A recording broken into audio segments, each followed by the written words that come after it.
rusty red on her shoulder. I was cleaning her shoe when it clicked on the trot over in the bright morning dew. We brushed and we braided dandelions and chewed. It was a mutual arrangement. Hello and welcome back to the Down the Forest Path Knitting Podcast. My name is Nicola and I'm a knitter, embroiderer and weaver from the south of Germany. In this podcast I take you along on my knitting adventures, but also on my trips through Germany and through Europe. And today that means we are going to Monsheim, a teensy tiny town in the east of Rhineland-Palatinate. You might ask yourself why we are going there, and it's because we're going to a wool fair, the Wollcraft Festival. It's the first time this fair is run, and I'm going to talk about the whole experience with you. So let's go on a little adventure. Just to preface it, this video isn't sponsored or anything, I'm just giving my honest review here as usual. This is Anne, my little sister. And this is Jess, a dear friend of mine. They're both avid crafters. Anne loves crafting with beads and makes the most adorable bracelets, and she also knits. And Jess is an experienced knitter who makes the cutest knit animals you'll ever see and loves natural yarns. This is Matt. He doesn't really want to be here, but as a true gentleman volunteered to drive us, for which I am eternally grateful. So that's the crew we have today. We headed out in the morning on our day trip adventure. I think it was around 10 on the Saturday, and we had about an hour of driving to go. So we arrived there and we parked. And then we headed in, we did a round, we had a look. It was really nicely organized. It was super easy to get in. We didn't have to pay for parking. Entry fee was like €7, which I think is perfectly fair. And there were about 50 vendors there. So we looked around and it was just incredible to see all of this gorgeous yarn in one place. I got quite emotional actually, because I've never really been to a wool fair before, and it was every bit as nice as I thought it would be. So it was a really lovely experience. People were super friendly, they were so nice and helpful, and it was just not crowded at all, which I loved.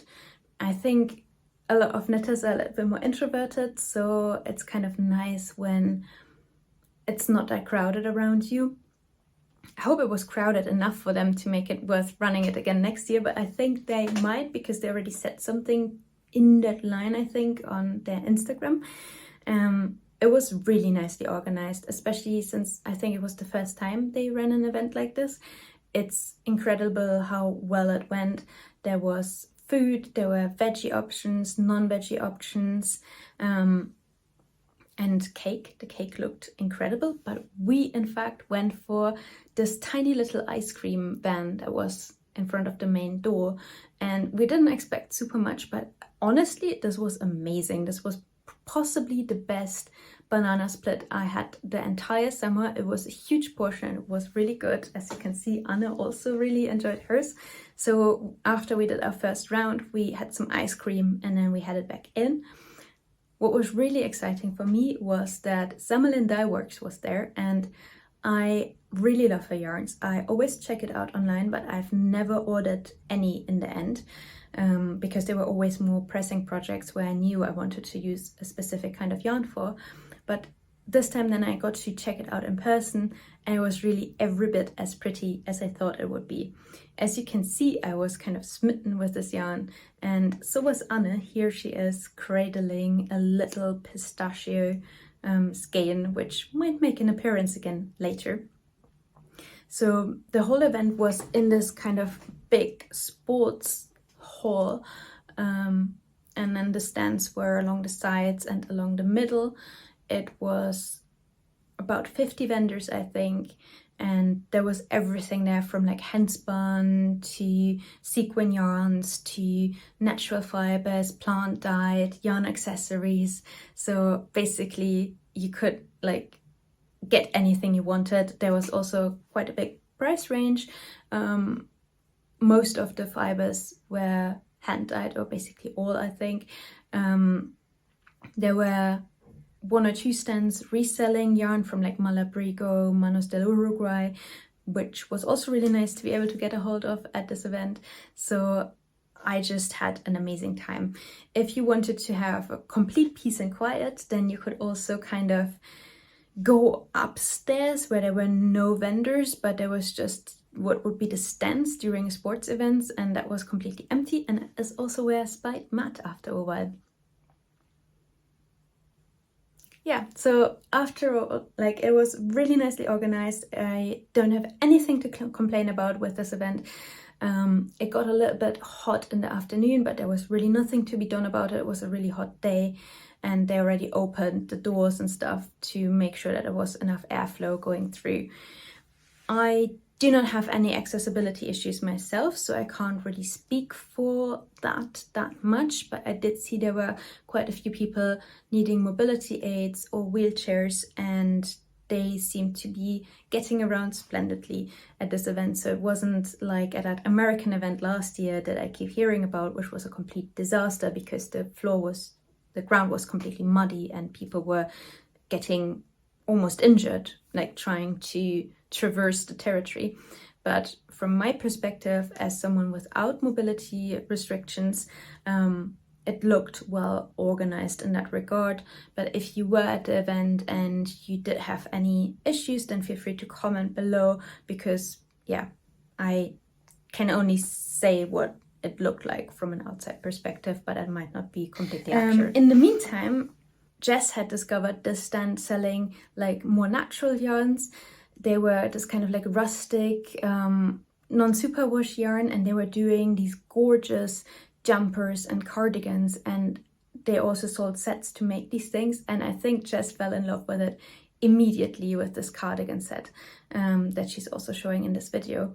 So that was also a great success. And Anna and I found these alpaca gradients, which looked super nice, and we're both planning to do the Boo Knits Halloween knit along this year, the mystery knit along, and it requires roughly 600 meters of yarn, I think, if I'm not wrong, and these were 625 meters, so that's very convenient. It's also the right yarn weight, so let's see where this goes and if I can at least use mine. I think Anna's planning on using a different yarn for it.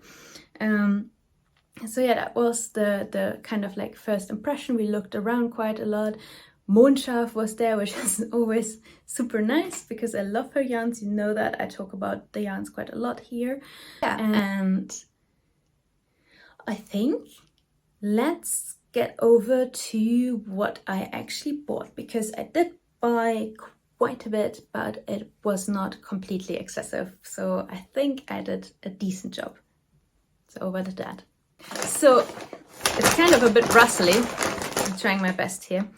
I actually haven't looked at this myself since I bought all of it, which was a week and a half ago, because I have been speed knitting on a different project, so I didn't have the opportunity, but that's all the nicer now to look back through it with you.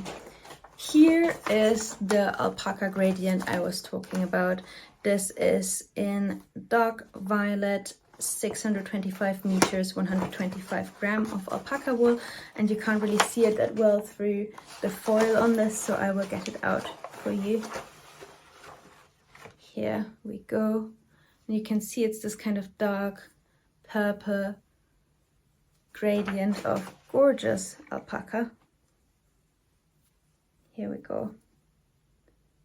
And it's a super subtle gradient. It's not really like in the face, but that's also what I liked about it quite a lot, because it's going to look so nice as a Halloweeny shawl. I think it's going to be amazing. And it is by Echt Michele.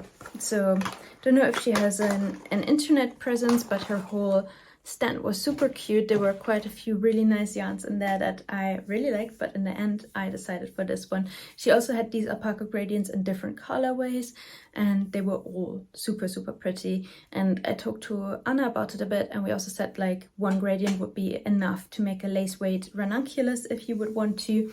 So Anna might give that a try, I'm not sure, but for me it's going to be a shawl for sure.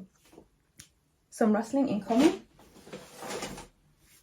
Then I got this beautiful skein from Passion for Wool, which is 50% alpaca and 50% sheep, 100 gram, and it's 150 meters.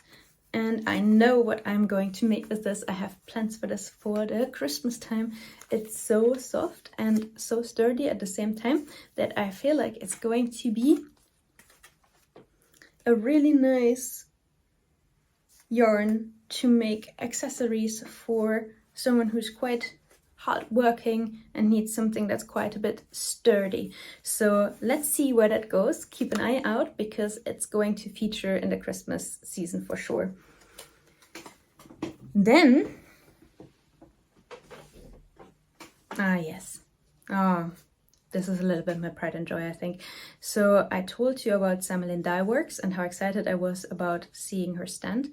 And then of course I had to buy something. So I bought this beautiful silky singles skein, which is 400 meters. So it's a fingering weight yarn made from 70% wool and 30% silk. It's so shiny. This is the colorway Oh Boy. And I just instantly fell for it. Look at the the shade of blue. It's just so incredibly pretty, and then it has these little kind of golden bronze speckles, and oh, it's so nice. And I don't know what I'm going to make with it. I know I said like a few videos ago I don't have to buy any shawl like skeins anymore, any fingering weight, because I have quite a lot, but I saw this and it was just over. I just had to get it. So this one, I'm not sure what I'm going to make with that, but it's quite high on my list because look at how beautiful this is. I just couldn't believe it. It's so gorgeous. Then, this is, I saw this when leaving and I know what I'm going to do with it. So let me quickly pull up the project page on Ravelry for what I'm going to make, because it is already spoken for. This is a beautiful skein of Manos del Uruguay Marina, and it is in the colorway Vesuvio, and you can see it's this autumny shade of orange, copper, brown. It looks like autumn leaves, and I'm going to make the Malern shawl with it. So this is a like crescent shawl. This is 800 meters, so it's lace weight and it's big enough to make a full-size shawl with it. And the Malern shawl is kind of like, it looks like falling leaves, it looks like autumn leaves. And the person who designed the pattern said that it's supposed to remind you of lying on the ground looking at a forest canopy, and I can completely see that. And this is going to be my forest canopy, and I think it's going to be super pretty. And then I have this super cute little shawl, the super cute little skein of yarn that is hand dyed and hand spun. So this is going to be a little headband, I think, probably. I think for that I definitely have enough of this. And it has this gorgeous kind of interplay of greens and like purples. I saw it at this little vendor's stand who's selling like basically mostly hand-spun items, and she had a whole basket with hand-spun wool, and this was the one that I liked the most out of that. I always really love getting hand-spun things because it like reminds me of the amount of love and work that goes into it. I will make this into something really special that I love wearing. I don't know what the vendor was actually called because she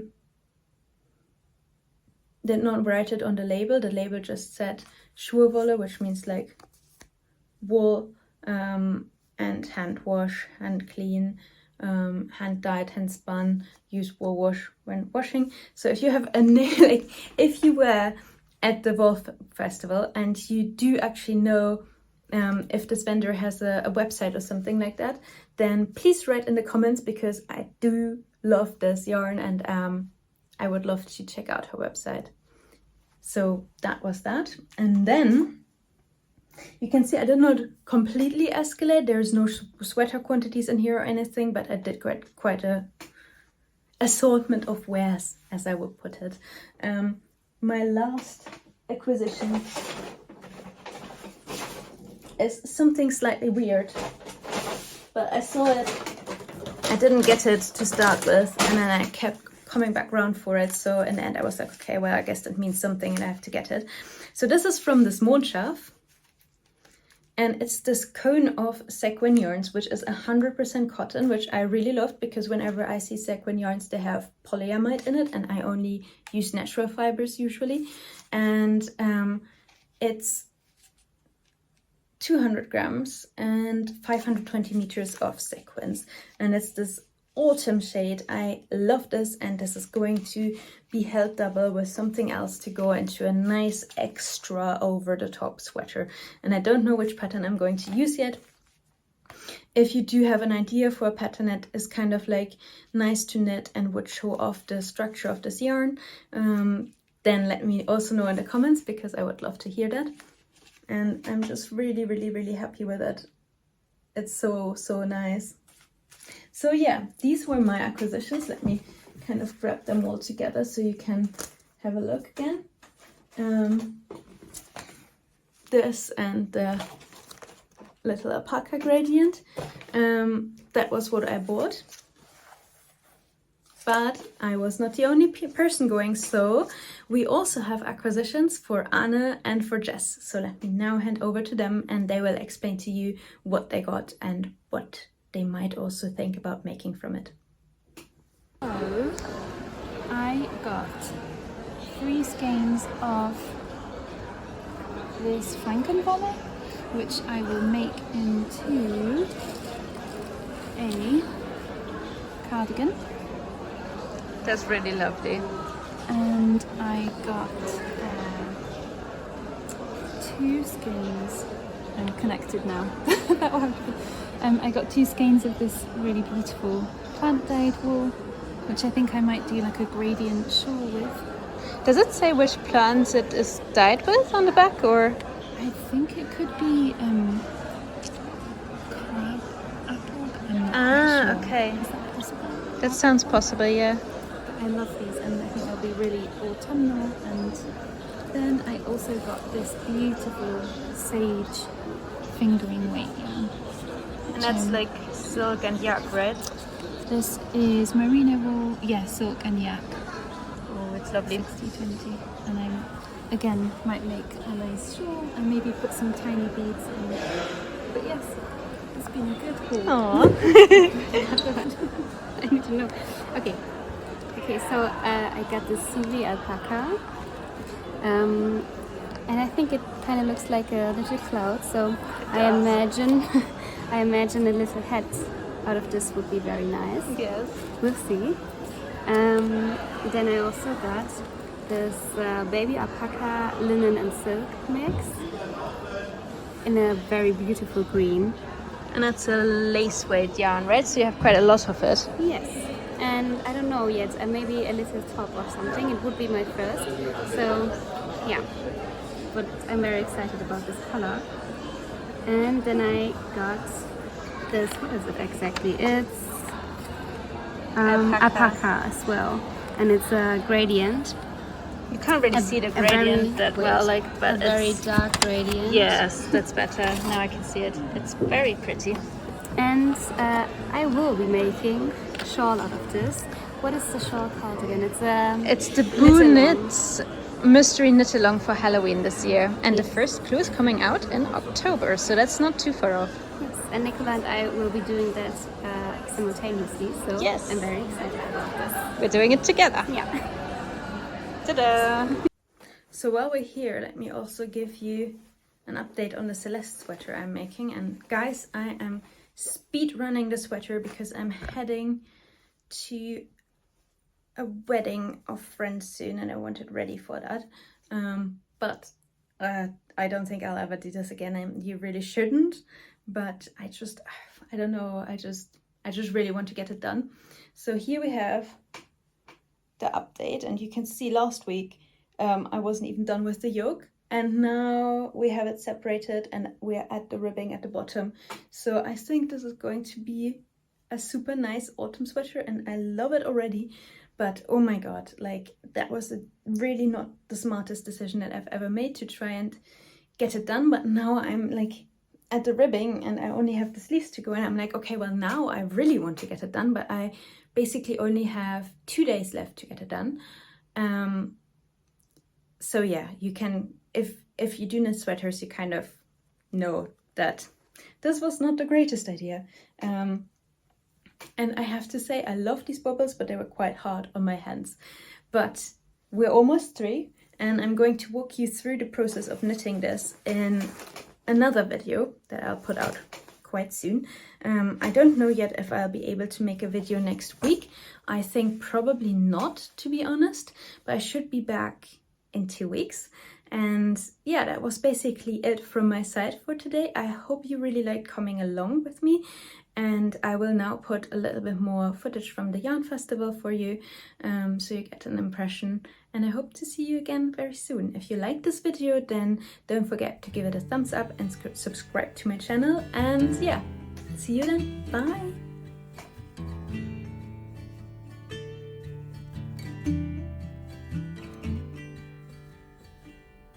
Rusty red on her shoulder, I was cleaning her shoe when it clicked on the trot over in the bright morning dew.